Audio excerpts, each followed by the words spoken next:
सुरेश जी, क्या है ये पूरा मामला? देखिए, बाटला में 2017 में सामाजिक बहिष्कार का ऐलान किया गया था दलित समाज का, गांव के ही तथाकथित उच्च समुदाय के लोगों द्वारा। कारण ये था कि गांव में 15 जून को 2017 को दलित बच्चों की पिटाई की गई थी नलके को पानी भरने को लेकर बड़ी जाति के लोगों द्वारा।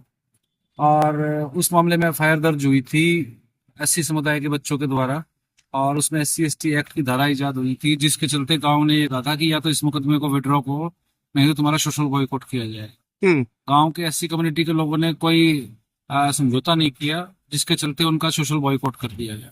उस सोशल बॉयकॉट के मुकदमे में पुलिस ने ईमानदारी से जांच करने की बजाय सामाजिक बहिष्कार करने वालों को फेवर किया, उनको बचाने की कोशिश की। यही नहीं, जो दलित समुदाय के जो वहाँ के जो लोकल युवा थे, जो गांव के लोगों के लीडर्स थे, उनके ऊपर पुलिस ने गांव के जो तथाकथित ऊंची जाति के लोग थे उनकी झूठी शिकायतों पर मुकदमे दर्ज करने का काम किया।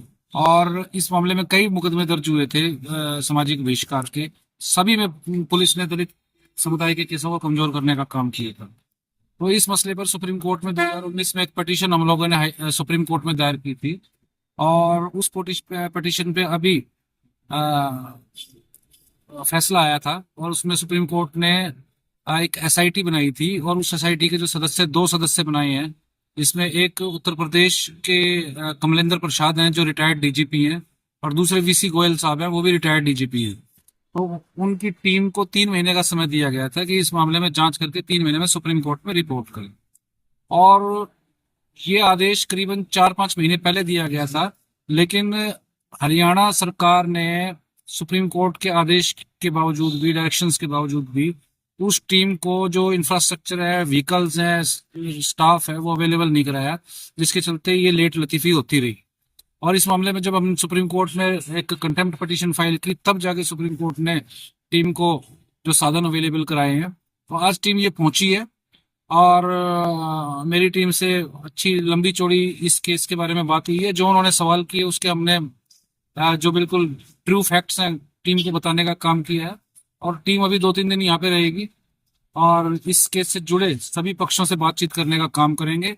और बातचीत करने के बाद जो तथ्य हैं इकट्ठा करेंगे, तथ्य इकट्ठा करके एक रिपोर्ट जो है, डिटेल्ड रिपोर्ट, वो सुप्रीम कोर्ट में ये लोग देने का काम करेंगे। और जो टीम आई है, इसके 4 सदस्य हैं, 2 तो DGP रैंक के अधिकारी हैं जो रिटायर्ड हैं, 2 और हैं जो रिटायर्ड DSP रैंक के अधिकारी हैं। तो 5 सदस्य बताए जा रहे हैं। तो और सर, किस प्रकार के सवाल अभी पूछे गए थे आपसे? मुझसे इस केस के संबंध में सवाल पूछे गए थे, इस केस में अतीत में क्या क्या घटनाएं हुई है, किस तरह की लिटिगेशन चल रही है, इसी तरह के सवाल पूछे गए। जी। आगे किस प्रकार से जांच करने के अभी जो निर्देश सुप्रीम कोर्ट के दिए गए हैं?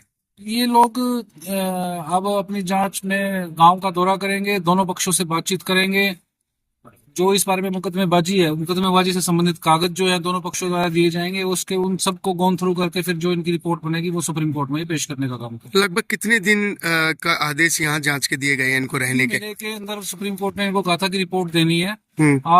अब इनका जो दौरा है 3 दिन का दौरा है, एक फर्स्ट डे आज का हो गया, 2 दिन और है इनके पास, और इन्होंने कहा है कि जरूरत पड़ने पर दोबारा भी हम लोग यहाँ पे हंसी आ सकते हैं।